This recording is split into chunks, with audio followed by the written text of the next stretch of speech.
Soledad Becerril, defensora del pueblo, buenos días. Buenos días. Hablamos de más de 5 millones, pero ya hay 2 millones que están sin cobertura. ¿Eso puede ser un foco de conflictividad en un futuro reciente?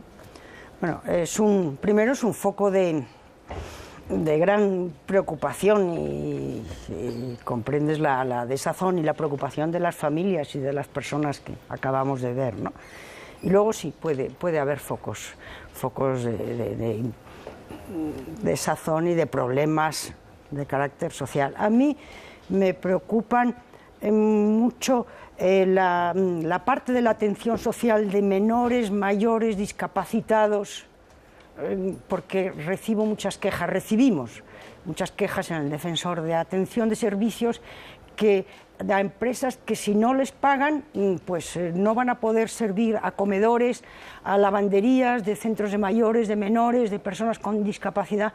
Y a mí eso me preocupa muchísimo, porque esa es una atención social absolutamente básica, ¿no? Básica de personas muy desvalidas o para personas muy desvalidas. Es decir, que ya están notando, a través de esas quejas que usted está recibiendo, que esos recortes sí que están afectando en la calidad de algunos servicios básicos. Yo nos permitimos en el Defensor hacer una recomendación al Gobierno para que con los dos fondos, un fondo de liquidación autonómica de dinero para las autonomías y de un saldo que quedó también de ayuntamientos y comunidades autónomas que se les entregó para que pagaran a acreedores de hace un año o de hace año y medio, 2 años, que en ese fondo que se acaba de librar en un reciente Consejo de Ministros se les pide a las comunidades que establezcan una prioridad y que atiendan a esos servicios asistenciales básicos en primer lugar, porque es que si no nos podemos encontrar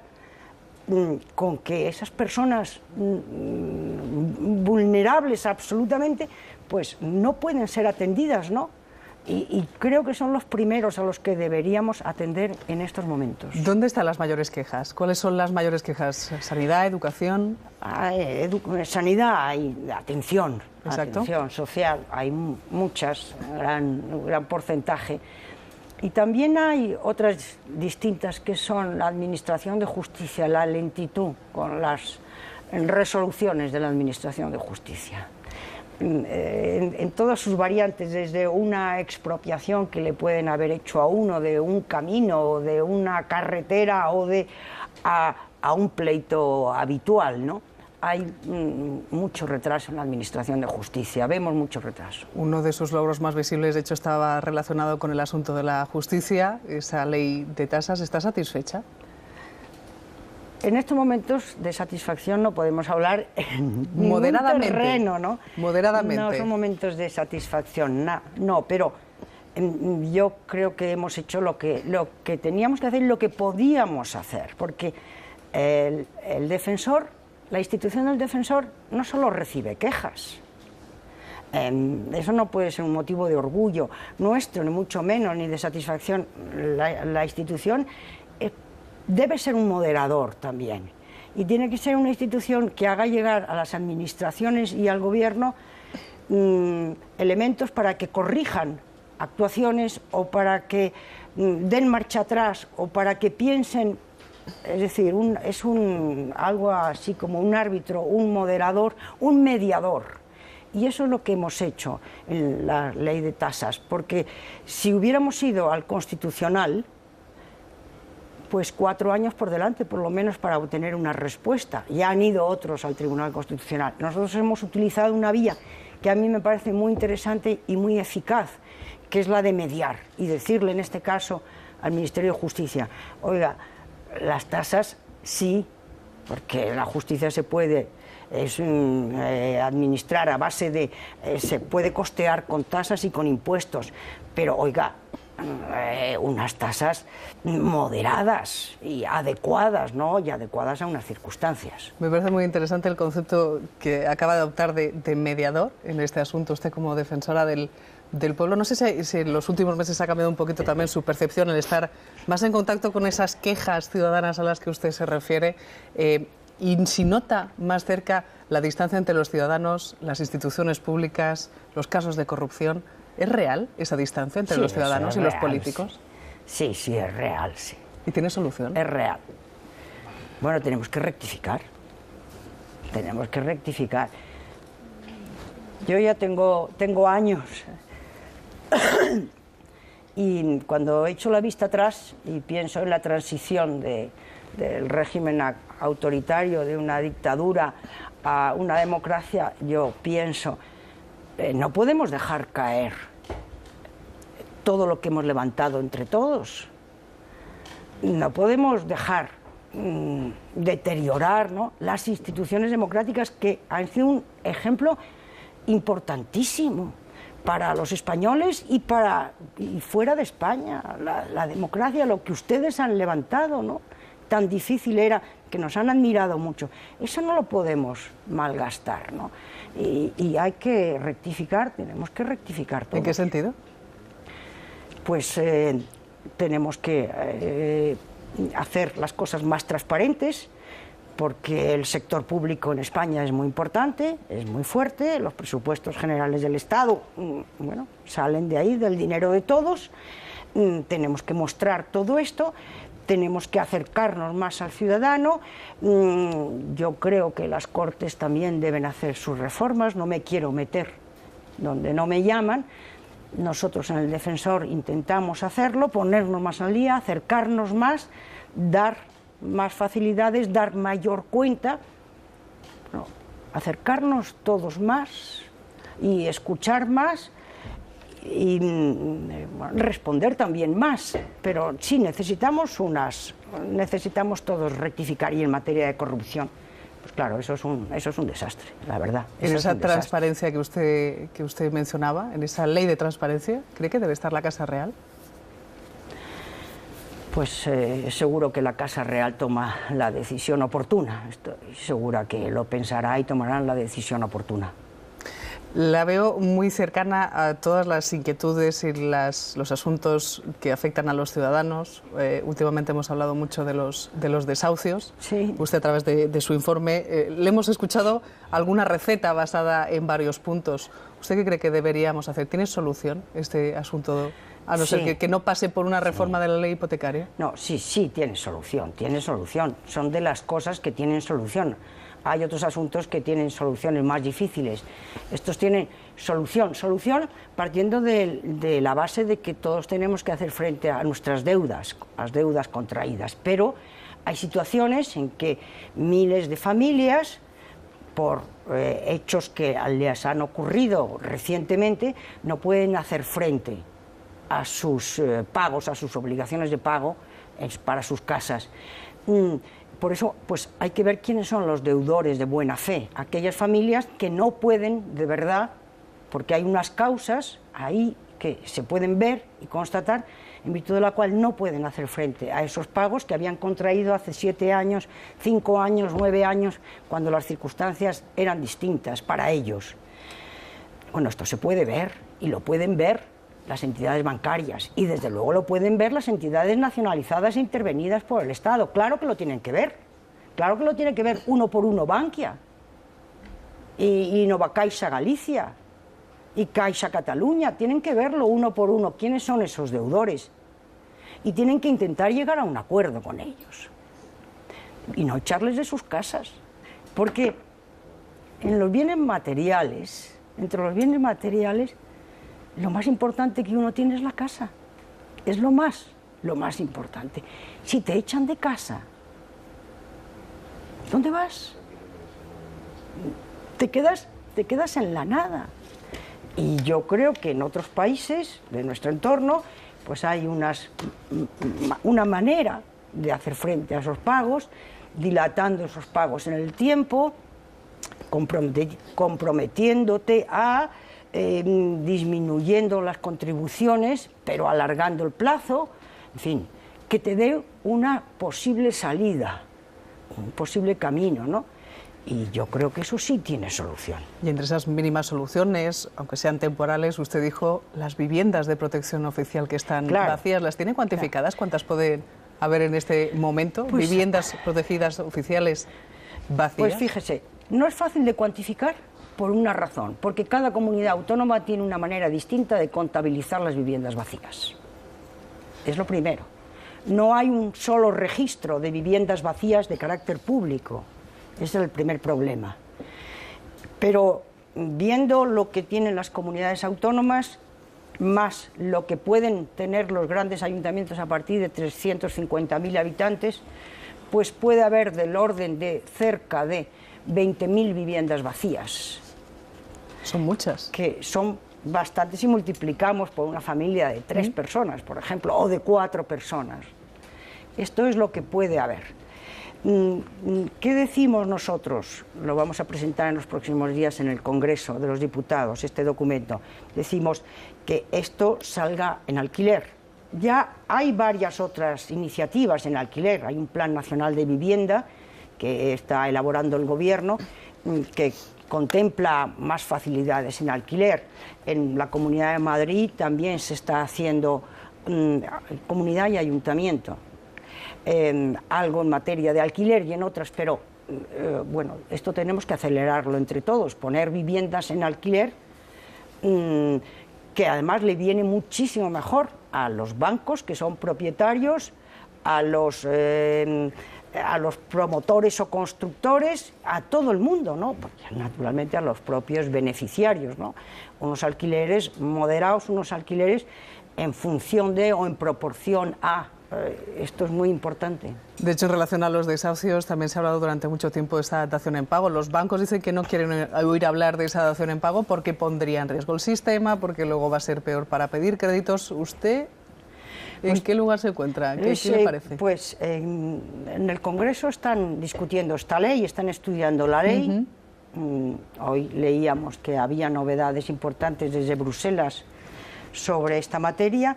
Se está discutiendo esta ley, la están estudiando. Yo creo que deben estudiar la dación en pago y como van a estudiarlo, supongo que verán que tiene una parte buena, que se entrega la vivienda y se acabó en principio el problema, y una parte desde mi punto de vista muy negativa, que es que entrego la vivienda, pero entrego todo lo que yo tengo con eso. ¿Y dónde voy? Me quedo sin la deuda, pero ¿dónde voy? ¿A casa de un pariente o a los servicios sociales? Yo encuentro que eso es muy doloroso. Puede ser una solución para algunas familias, que así lo entiendan, pero vuelvo, es que a lo que decía antes, hablando de bienes materiales, lo más importante que uno tiene es su vivienda. Si entregas la vivienda, ¿con qué te quedas? En tiempos de crisis y tal y como están las cosas, señora Becerril, ¿hablar del estado del bienestar es algo que ya nos va a quedar en el recuerdo? No, lo hemos alcanzado un alto grado de estado de bienestar y estamos pasando por momentos muy difíciles, pero bueno, tenemos que intentar volver hacia él poco a poco y en la medida de las posibilidades de cada momento, pero no lo quitemos de la cabeza, ¿no? Hay cosas que sí debemos eliminar, pero no son del estado del bienestar, sino del estado de la exageración, a lo mejor. ¿Tipo qué? Yo creo que hemos hecho infraestructuras que no tenemos capacidad para sostener. ¿Algún aeropuerto quizás le viene a la cabeza? Bueno, aeropuertos y ciudades de la justicia y las artes y el espectáculo. No, hemos hecho cosas verdaderamente llamativas, sin pensar. Las que hemos sido alcaldesas o alcaldes, cuando veíamos esas cosas decíamos, pero ¿cómo vamos a pagar esto luego? ¿Cómo vamos a mantener esto? Los alcaldes tenemos mucha conciencia del día a día. De las facturas, ¿de qué pagar? De las facturas del día a día. Más preguntas en este caso de nuestros analistas de hoy. Anabel, buenos días. Buenos días, defensora. Buenos días, Anabel. Buenos días. Usted ha hecho mención a la transición y a no dejar que se malgaste todo lo conseguido por la sociedad española en su conjunto, pero usted estará viendo que están surgiendo plataformas que se están llevando pues el gato al agua ante pues quizá el desapego a las instituciones. Usted, aunque trata también de estar muy pegada a la realidad, pero ¿qué le parece esta este atisbo de sustitución de los partidos políticos, de la representación parlamentaria, por plataformas ciudadanas que no les han votado en las urnas, pero que están teniendo mucho seguimiento. ¿No sería eso objeto de una reflexión también por parte de la defensora? Sí lo es, desde luego, sí lo es. Por eso digo, todos tenemos que rectificar. El Parlamento tiene que acercarse. Los grupos parlamentarios creo que tendrán que dar más explicaciones de lo que hacen, más contacto con los ciudadanos, y nosotros en el Defensor pues también tenemos que acercarnos más, todos tenemos que rectificar, pero repito, no podemos malgastar ni deteriorar lo que tanto ha costado hacer. Hace 35 años o 37 años, no, eso no podemos deteriorarlo. Yo quería preguntarle sobre el problema de los desahucios, porque usted nos ha señalado que el Defensor del Pueblo va a presentar un programa, bueno, unas ideas, dentro de las cuales se pide fomentar el alquiler, que salgan viviendas en alquiler. Pero, como todos sabemos, parte de los desahucios se producen en viviendas de alquiler, precisamente, porque quienes alquilan quieren echar a aquellos inquilinos que no pagan. Y siendo esa la realidad, ¿no le parece que la propuesta que usted también nos ha dicho de que los propietarios acuerden con los que no pagan para que se queden en las casas es contradictoria con sacar viviendas en alquiler? En fin, en otras palabras, ¿quién va a sacar viviendas en alquiler en España si al mismo tiempo desde las instituciones del Estado se está diciendo que no se puede echar a quienes no pagan? Yo creo que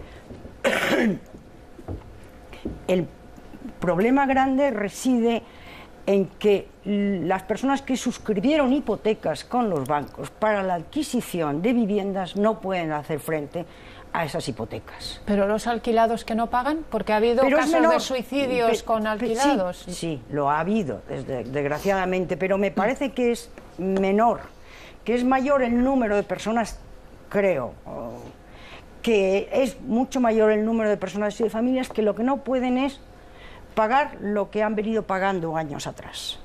Pues porque se ha quedado ella en el desempleo, o él, o porque el hijo, por todas estas circunstancias, ¿no? Y ese es el primer problema.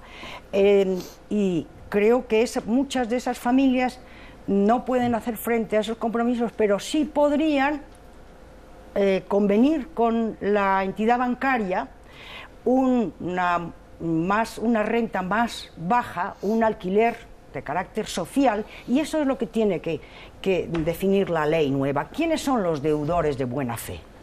No quiénes son los deudores, que en principio es todo aquel que ha suscrito un compromiso con otro o con el banco, no. ¿Quiénes son los deudores de buena fe? ¿Quiénes son esas familias que tienen unas circunstancias tales en virtud de la cual justificadamente no pueden hacer frente, y de buena fe no pueden hacer frente a esa hipoteca, ¿no?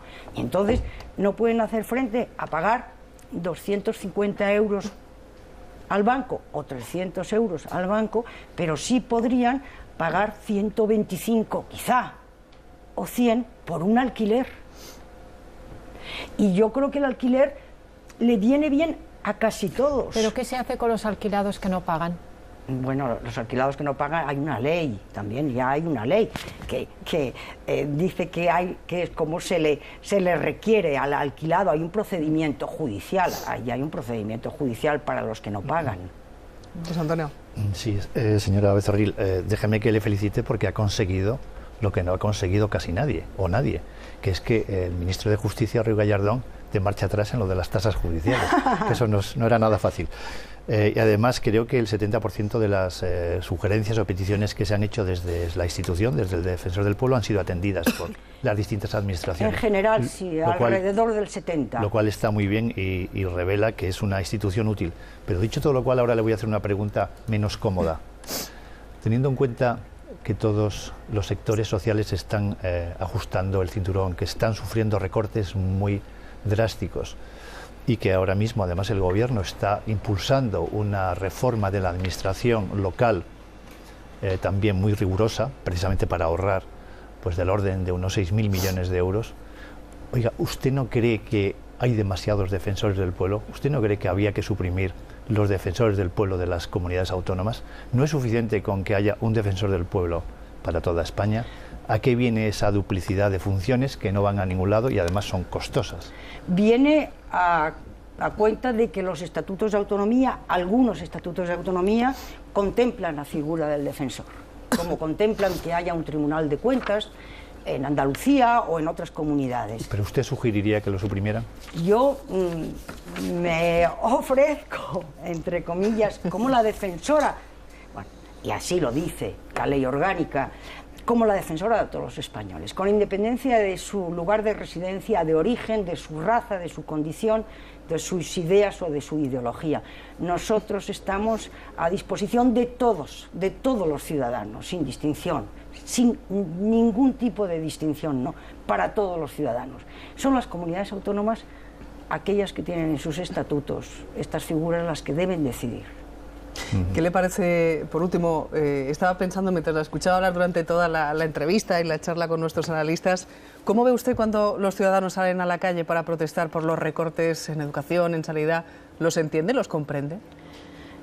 Los escucho y los veo y me intereso. Entiendo algunas cosas, hay otras que me parecen exageradas, o algunos gritos o manifestaciones con los que no me identifico, pero el problema de fondo en general lo entiendo, lo comprendo, participo de él y me ocupo, sobre todo. Me ocupo y veo si nosotros podemos hacer algo, podemos orientar hacia algún camino a alguna administración. Pues le agradecemos a Soledad Becerril, la defensora del pueblo, que nos haya acompañado en los desayunos, que haya desayunado con nosotros. Muchísimas gracias. Pues muchas gracias y buenos días, muchas gracias. Dejas en el defensor de atención de servicios a empresas que si no les pagan, pues no van a poder servir a comedores, a lavanderías de centros de mayores, de menores, de personas con discapacidad. Y a mí eso me preocupa muchísimo, porque esa es una atención social absolutamente básica, ¿no? Básica de personas muy desvalidas o para personas muy desvalidas. Es decir, que ya están notando, a través de esas quejas que usted está recibiendo, que esos recortes sí que están afectando en la calidad de algunos servicios básicos. Yo me permito, o nos permitimos en el Defensor, hacer una recomendación al Gobierno para que con los dos fondos, un fondo de liquidación autonómica, de dinero para las autonomías, y de un... Soledad Becerril, defensora del pueblo, buenos días. Buenos días. Hablamos de más de 5 millones, pero ya hay 2 millones que están sin cobertura. ¿Eso puede ser un foco de conflictividad en un futuro reciente? Bueno, primero es un foco de gran preocupación y comprendes la desazón y la preocupación de las familias y de las personas que acabamos de ver, ¿no? Y luego sí, puede haber focos de desazón y de problemas de carácter social. A mí me preocupan mucho la parte de la atención social de menores, mayores, discapacitados, porque recibimos muchas quejas, un saldo que quedó también de ayuntamientos y comunidades autónomas que se les entregó para que pagaran a acreedores de hace un año o de hace año y medio, 2 años, que en ese fondo que se acaba de librar en un reciente Consejo de Ministros se les pide a las comunidades que establezcan una prioridad y que atiendan a esos servicios asistenciales básicos en primer lugar, porque es que si no nos podemos encontrar con que esas personas vulnerables absolutamente pues no pueden ser atendidas, ¿no? Y creo que son los primeros a los que deberíamos atender en estos momentos. ¿Dónde están las mayores quejas? ¿Cuáles son las mayores quejas? ¿Sanidad, educación? Sanidad hay, atención social, hay muchas, gran porcentaje. Y también hay otras distintas que son la administración de justicia, la lentitud con las resoluciones de la administración de justicia. En todas sus variantes, desde una expropiación que le pueden haber hecho a uno de un camino o de una carretera o a un pleito habitual, ¿no? Hay mucho retraso en la administración de justicia, vemos mucho retraso. Uno de sus logros más visibles, de hecho, estaba relacionado con el asunto de la justicia, esa ley de tasas. ¿Está satisfecha? En estos momentos de satisfacción no podemos hablar en ningún terreno, ¿no? Moderadamente. No son momentos de satisfacción, no, pero yo creo que hemos hecho lo que teníamos que hacer y lo que podíamos hacer, porque el defensor, la institución del defensor, no solo recibe quejas. Eso no puede ser un motivo de orgullo nuestro, ni mucho menos, ni de satisfacción. La institución debe ser un moderador también, y tiene que ser una institución que haga llegar a las administraciones y al gobierno elementos para que corrijan actuaciones o para que den marcha atrás o para que piensen, es decir, es un